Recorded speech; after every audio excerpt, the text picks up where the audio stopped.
Kisah ini dimulai dengan seorang bos kriminal paling berkuasa dan ditakuti di wilayah timur bernama Abai. Di balik reputasinya sebagai gangster kejam yang disegani banyak orang, Abai ternyata memiliki sifat lembut yang jarang terlihat. Di rumah, ia menjelma menjadi sosok ayah dan suami yang penuh kasih.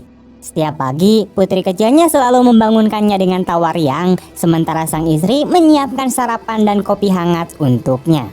Bagi Abai, momen sederhana seperti ini membuatnya seolah melupakan dunia kelam yang ia jalani di luar sana. Suasana pagi itu begitu hangat, penuh tawa dan kebahagiaan, sebuah ironi bagi pria sekeras Abai. Tak lama kemudian, putri mereka meminta izin untuk pergi ke rumah nenek bersama sang ibu. Abai mengizinkan, tapi dengan satu syarat, sang putri harus menyelesaikan pekerjaan rumahnya terlebih dahulu. Setelah itu, ia boleh melakukan apapun yang diinginkannya. Istri dan anaknya kemudian menyambut izin itu dengan gembira. That's the deal, okay? Yes, I promise. Abai lalu melihat jam dan berkata bahwa sopir pribadinya sudah menunggu di luar dan ia harus segera berangkat lebih awal hari ini. See you later tonight. You'll be good at school. Learn heaps. Begitu Abai pergi, istrinya baru sadar bahwa sang suami lupa membawa obatnya. Ia tahu bahwa Abai mengidap gangguan bipolar dan seharusnya rutin mengonsumsi obat untuk menstabilkan pikirannya, namun belakangan ini ia sering lalai. Di luar rumah, sopir pribadinya yaitu Kain sudah menunggu di dekat mobilnya. Nah, finish this, man. Thanks, boss. Mereka pun masuk ke mobil dan mulai melaju di jalanan kota tanpa menyadari bahwa sebuah mobil polisi sedang mengikuti mereka dari kejauhan. Di tengah perjalanan, Kain menyadari sesuatu. Ia menoleh ke kaca spion dan memberitahu Abai bahwa ada mobil polisi yang membuntuti mereka. Abai bertanya bagaimana ia bisa tahu. Kain menjawab dengan tenang bahwa sebagai sopir berpengalaman, ia bisa menilai niat seseorang hanya dari cara mereka mengemudi. Menurutnya, mobil itu jelas milik polisi. Abai pun menantangnya untuk menunjukkan keahliannya. Kain segera menginjak pedal gas dan dengan manuver tajam berhasil membuat mobil polisi itu kehilangan jejak di tengah padatnya lalu lintas. Just lose those clowns. Yeah, once we hit the traffic. Morning, cocksuckers.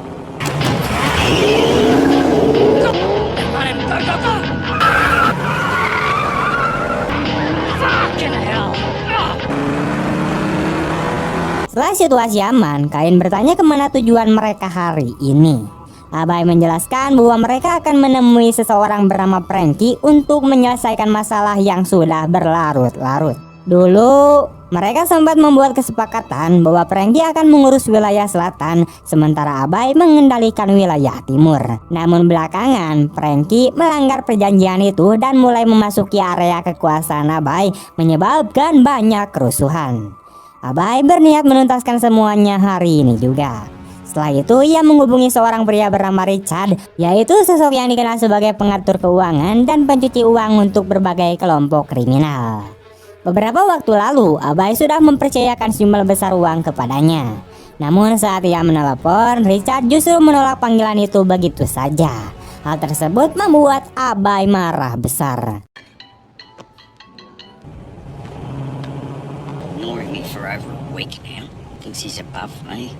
Tak lama kemudian, ia menghentikan mobil di sebuah tempat dan menemui seorang pria lain.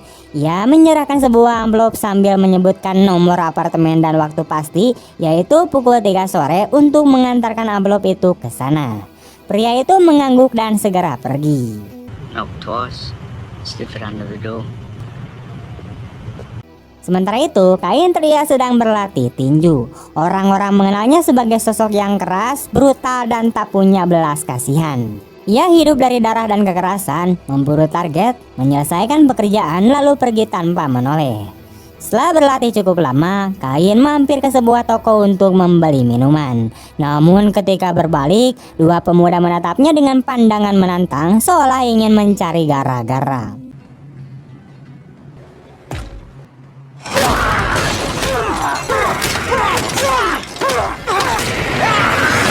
Dalam hatinya, Kain merasa darahnya mendidih, tapi ketika melihat ada dua polisi di sekitar tempat itu, ia menahan diri dan memilih pergi. Ia tahu hari itu bukan waktu yang tepat untuk membuat kekacauan. Setibanya di gedung apartemennya, Kain sempat berpapasan dengan seorang pria asing. Tatapan mereka tajam seperti dua hewan buas yang siap menerkam. Provincia Mudak. Иван, пропусти парня. Okay. Tapi ketika seorang wanita lewat dan melihat mereka, keduanya langsung mengalihkan pandangan dan berpisah tanpa sepatah kata pun. Kain kemudian masuk ke apartemennya dan langsung mandi. Di sisi lain, pria yang tadi menerima amplop dari Abai kini tengah bersiap menjalankan tugasnya. Sesuai instruksi, tepat pukul 3 sore, ia tiba di depan pintu apartemen Kain dan menyelinapkan amplop itu di bawah pintu. Kain yang baru saja selesai mandi kemudian melihatnya, mengambil amplop itu dan membukanya. Di dalamnya terdapat foto Richard, orang yang sebelumnya menolak menjawab panggilan Abai. Tanpa ragu, Kain segera bersiap menjalankan misi barunya, menghabisi si Richard. Yeah. Job needs to be done the next 24 hours. Sementara itu, Richard tengah berada di rumahnya. Ia menerima panggilan dari nomor tadi kenal, mengira itu telepon dari klien, lalu langsung menutup panggilan dan melanjutkan aktivitasnya. Saat ia mandi, ponselnya kembali berdering. Kali ini, sang istri yang melihat pesan masuk dan mendapati bukti bahwa Richard berselingkuh. Richard sempat mengatakan bahwa ia memiliki pertemuan penting hari itu, namun kini istrinya tahu bahwa pertemuan penting itu ternyata hanyalah kedok.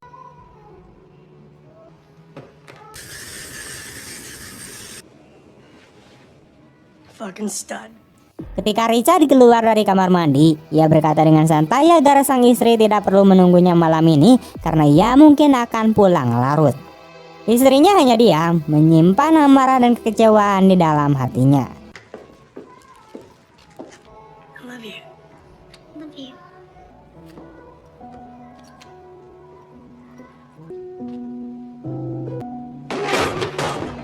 Richard pun kemudian pergi menggunakan mobilnya untuk menemui wanita lain tanpa menyadari bahwa istrinya diam-diam mengikutinya dari belakang.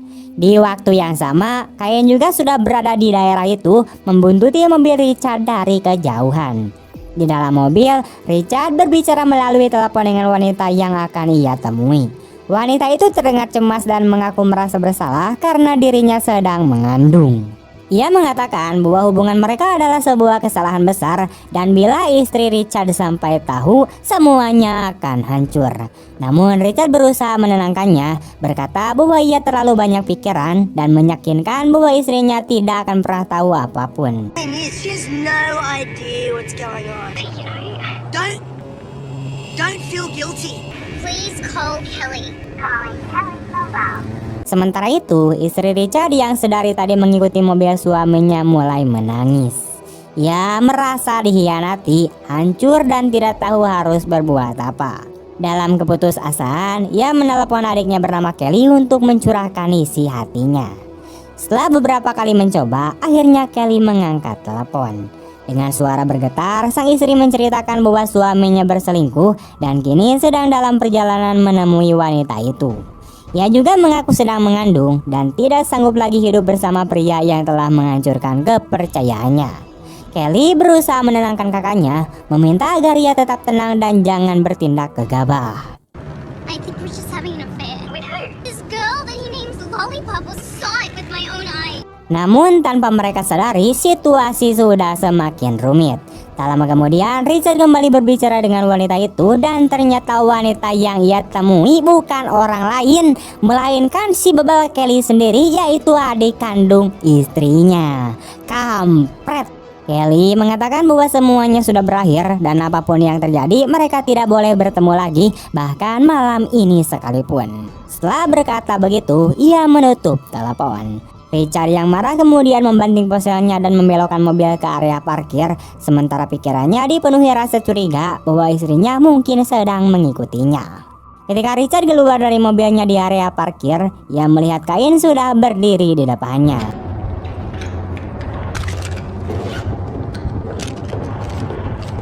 Richard seketika menyadari bahwa ajalnya sudah di depan mata. Namun tepat ketika Kain menarik pelatuk, Richard sempat menepis tangannya.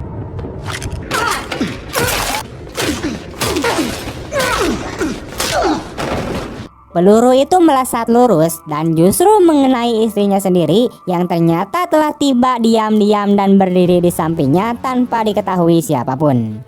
Melihat hal itu, Kain sangat marah. Ia tidak pernah berniat untuk membunuh wanita tak bersalah. Dalam kepanikan dan amarah, ia melepaskan 2 atau 3 tembakan lagi lalu segera kabur dari sana.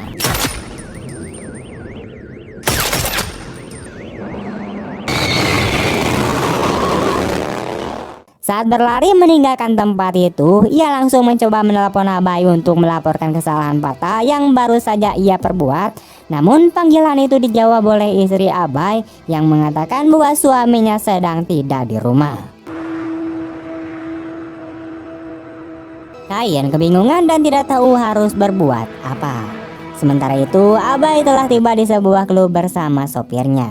Di tempat inilah ia akan bertemu dengan si Frankie. Mereka menunggu beberapa saat hingga akhirnya Frankie datang bersama adik laki-lakinya. Abai menyambutnya dengan mengulurkan tangan untuk berjabat, tetapi Frankie menolak menjabat tangannya. Tak lama kemudian, ia malah memeluk Abai dengan sikap yang tampak pura-pura ramah. Setelah itu, adik Frankie mulai mengejek Abai dengan bahasanya sendiri, berpikir bahwa Abai tidak akan mengerti. Namun, Abai jauh lebih pintar dari yang mereka kira. Ia memahami semua yang dikatakan. What, you play chess or something? Ia kemudian langsung menatap Frankie dan berkata dengan nada tegas bahwa ia ingin langsung ke inti permasalahan. Ia mengingatkan Frankie bahwa tampaknya ia sudah lupa dengan kesepakatan mereka. Selama ini, Frankie terus-menerus memasuki wilayah kekuasaan Abai dan menimbulkan banyak masalah. Namun, Frankie hanya tersenyum tanpa menjawab sepatah kata pun. Setelah beberapa saat, Frankie mengeluarkan papan catur dan berkata bahwa mereka sebaiknya menyelesaikan urusan ini dengan bermain catur. Abai terkejut dan bertanya mengapa ia ingin bermain catur. Frankie menjelaskan bahwa mereka akan mempertaruhkan wilayah masing-masing. Jika Abai menang, wilayah selatan akan menjadi miliknya. Namun jika Frankie menang, wilayah timur akan menjadi miliknya. Dan Abai harus berjanji tidak akan pernah ikut campur lagi.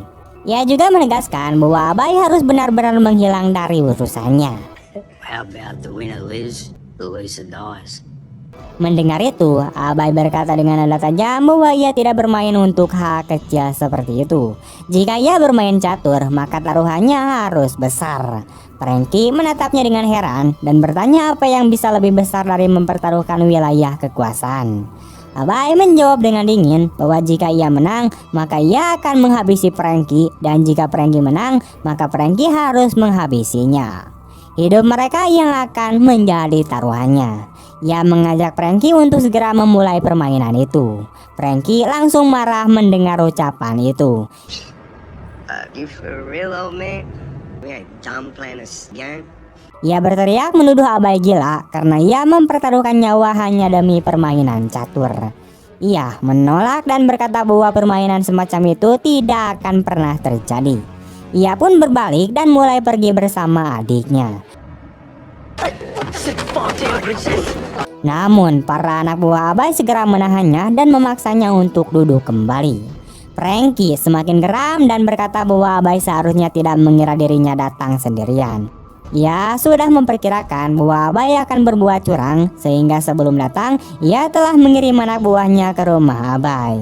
Ia mengancam bahwa jika sesuatu terjadi padanya, anak buahnya akan menembak mati seluruh keluarga Abai. Karena itu ia menyarankan agar Abai melepaskannya. Abai menatapnya dengan tatapan tajam dan bertanya apakah Frankie benar-benar berpikir bisa melukai keluarganya. Frankie menjawab yakin bahwa ia bisa. Mendengar itu, Abai menyuruh Frankie untuk menelepon anak buahnya. Frankie pun segera melakukannya.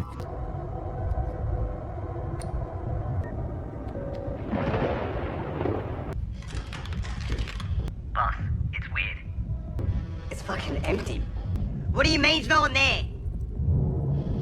Begitu panggilan tersambung, anak buah Frankie menjawab dan Frankie tersenyum lalu menyuruh mereka masuk ke dalam rumah Abai agar ia bisa mendengar sendiri teriakan istrinya. Para anak buah itu pun masuk ke rumah, namun setelah menggeledah seluruh ruangan, mereka tidak menemukan siapapun. Saat itu mereka melihat sebuah kotak besar dan memberitahu Frankie tentang temuan itu. Namun begitu kotak tersebut dibuka, seketika terjadi ledakan besar. What's in the box? Semua anak buah Franky tewas di tempat. Abai lalu mengetahui kemampuan dan kemungkinan langkah yang akan Franky ambil. Karena itulah sejak pagi ia telah menyiapkan rencana ini. Kini semua anak buah Franky telah mati dan Franky tidak akan mendapatkan apapun dari kematiannya sendiri. Abai mengatakan bahwa satu-satunya kesempatan Franky untuk tetap hidup adalah dengan memainkan permainan catur itu dan memenangkannya, karena pada akhirnya ia tetap akan mati juga baik kalah maupun menang. Setelah berkata demikian, Abai memulai permainan. Win, lose, lose or dies. Win, lose or dies. Franky yang tidak punya pilihan lain akhirnya ikut bermain. Permainan pun berjalan perlahan. Namun setelah beberapa saat, Abai mulai menyadari bahwa ia lupa membawa obatnya dari rumah. Tanpa obat, kondisi mentalnya mulai memburuk. Ia mulai menunjukkan perilaku aneh dan kehilangan kendali atas pikirannya. Di sisi lain, Franky juga bermain dengan rasa takut. Ketegangan terlihat jelas di wajahnya karena ia tahu bahwa hari itu kemungkinan besar adalah hari kematiannya. Namun Abai sendiri semakin tidak stabil dan tidak mampu membuat keputusan yang tepat hingga satu persatu langkahnya salah dan akhirnya ia menyadari bahwa ia benar-benar kalah dalam permainan itu. Good, Frankie. Checkmate. Fuck yeah! You're going to lose. You always lose. Suck on that! Come on. You lost everything. Franky yang berhasil menang tidak percaya bahwa ia benar-benar mengalahkan Abai. Ia tertawa keras sambil menghina dan mengejek Abai karena telah kalah. Abai yang dipenuhi amarah kemudian mencabut pistolnya dan menembak kepala adik Franky tanpa ragu.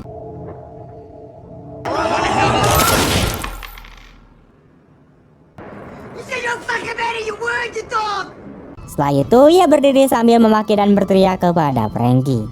Ia juga mulai menghina orang-orang lain di sekitarnya.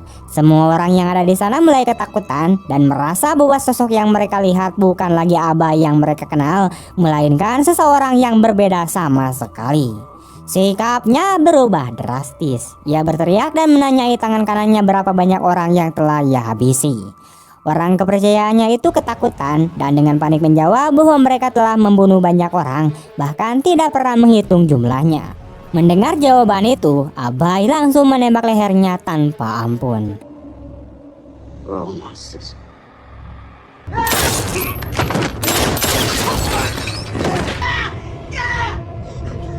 But the thing is, I'm the biggest monster of them all. Orang-orang di luar ruangan mendengar suara tembakan dan langsung marah, di mana mereka mulai mengeluarkan senjata masing-masing. Namun Abai bergerak lebih cepat dan menembak semua orang satu persatu tanpa rasa takut. Kain yang berdiri di sana menyaksikan kejadian itu. Ia menyadari bahwa kondisi Abai semakin parah dan benar-benar tidak bisa dikendalikan lagi. Tiba-tiba muncul sosok lain yang juga terlihat seperti Kain. Begitu ia muncul, suasana menjadi kacau. Sosok Kain yang satu ini jauh lebih brutal dan beringas seperti biasanya. Sementara sopir Kain hanya bisa terpaku menyaksikan semuanya. Abai atau tepatnya kepribadian Kain yang telah mengambil alih dirinya mendorongkan pistol ke mulut Franky dan memaksanya meminta maaf. Today's a good day to die, Frank. Namun Franky tidak bisa mengeluarkan sepatah kata pun. Kain lalu menekan pelatuk dan menembak Franky hingga tewas.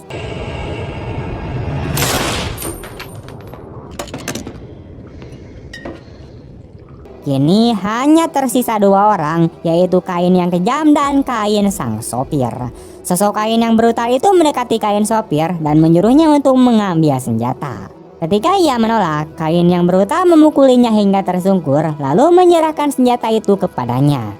Kain sopir kemudian berdiri sambil memegang pistol, sementara Kain yang brutal mengatakan bahwa ia akan menghitung sampai 3 dan setelah itu Kain sopir harus menembak. Jika tidak menembak, maka ia sendiri yang akan menembak. Kondisi Kain sopir semakin tegang dan ketakutan. Saat itulah kebenaran sebenarnya terungkap. Sosok Kain yang brutal ternyata tidak lain adalah Abai sendiri. Abai menderita gangguan kepribadian ganda. Dalam kesehariannya ia tampak tenang, tetapi ketika harus membunuh seseorang, kepribadian Kain yang sadis selalu mengambil alih tubuhnya. Ia telah hidup seperti ini selama bertahun-tahun. Dalam pikirannya, ia percaya bahwa Kain tinggal di apartemen itu, padahal sebenarnya Abai dan Kain adalah orang yang sama. Setiap hari pada pukul 3, Abai berubah menjadi sosok Kain. Kedua kepribadian itu tidak pernah saling bertabrakan karena Abai selalu rutin meminum obatnya tepat waktu. Namun hari ini karena ia lupa meminumnya, kepribadian Kain sepenuhnya mengambil alih tubuh Abai untuk pertama kalinya. Kini bukan lagi Abai yang memimpin tubuh itu, melainkan Kain. Kini bukan lagi Abai yang memimpin tubuh itu, melainkan adalah Kain. Sopirnya hanya bisa terpaku, tidak tahu apa yang harus dilakukan. Ia telah lama bekerja untuk Abai, tetapi dalam beberapa hari terakhir, ia mulai menyadari bahwa bosnya benar-benar di luar kendali dan bisa melakukan apa saja, termasuk membunuh siapapun tanpa ragu. Kini Abai atau Kain menodongkan pistol ke arah sopirnya sendiri. Sopir itu menyadari bahwa jika ia tidak menembak terlebih dahulu, maka Abai akan menghabisinya. Begitu Abai mulai menghitung hingga 3, sang sopir menembak dan peluru itu langsung menembus kepala Abai, membuatnya jatuh ke tanah.